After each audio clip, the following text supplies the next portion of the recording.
ہمارے سینے میں ہوا ہے تو اس پاکیزہ وجود کی وجہ سے ہوا ہے۔ تو یہ صوفیاء تھے جنہوں نے اپنے وطن مالوف چھوڑے، اپنی بستیاں چھوڑی، سمرقند بخارا جیسی سرزمین، وہ سرزمین کہ جو آماجگاہ تھی، خوبصورتیوں کا اور جمالیاتی مرکز تھے، اور وہ خوبصورت علاقے چھوڑے، غزنی سے چل کے آئے، شہر مدینہ چھوڑا، حضور کی ہمسائیگی چھوڑ کر کے آ کے ویران ٹبوں پہ بیٹھ گئے اور وہیں شمع اسلام روشن کی، اور پھر ان کے دم سے چراغاں ہوا اور اسلام کا نور پھیلا۔ تو ہم اگر صائب مزاج ہوں گے تو ہم کبھی بھی احسان فراموش نہیں ہوں گے، ان بزرگوں کے شکر گزار ہوں گے کہ اگر یہ یہاں آئے نہ ہوتے تو آج ہماری پیشانی بھی کسی پتھر کے آگے سجدہ ریز ہوتی، لیکن ان بزرگوں نے ہمارے آباء و اجداد کو اسلام دیا، ہمارے آباء و اجداد کو دین سکھایا، ان کے سینے میں چراغاں کیا حقیقت کا، اور سارے اندھیرے ختم کیے۔ اور آج ہم جیسے بھی مسلمان ہیں، جس طرح کی بھی ہمارے اندر کوتاہیاں موجود ہیں، لیکن شکر ہے ہمارا اللہ پر توکل ہے، ہم اللہ کے ساتھ یقین کا رشتہ رکھتے ہیں،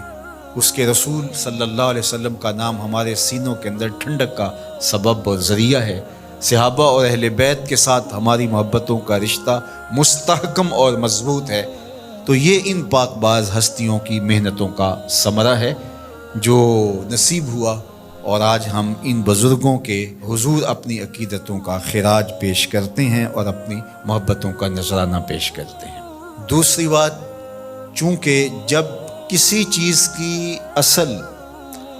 لوگوں کی ضرورت بنتی ہے تو مارکیٹ میں اسی کی نقل آتی ہے، جس کی اصل قابل قبول نہیں ہے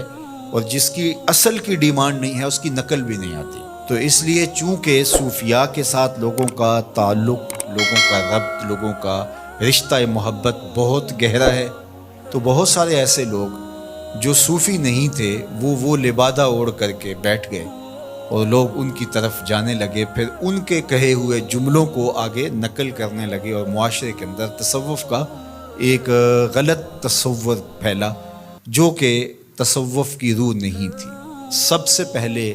یہ سمجھیں کہ تصوف اسلام سے متوازی کوئی نظام نہیں ہے، اسلام کے مرتبہ احسان کو ہی تصوف کہا جاتا ہے۔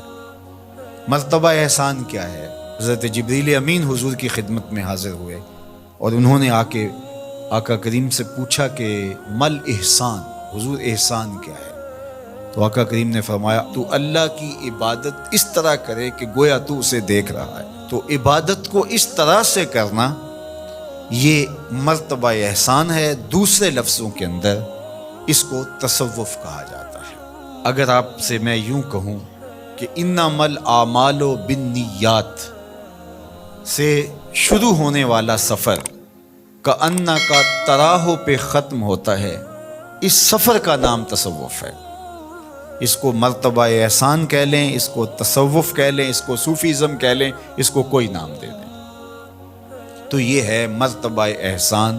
جو انما الاعمال بالنیات سے شروع ہوتا ہے، اور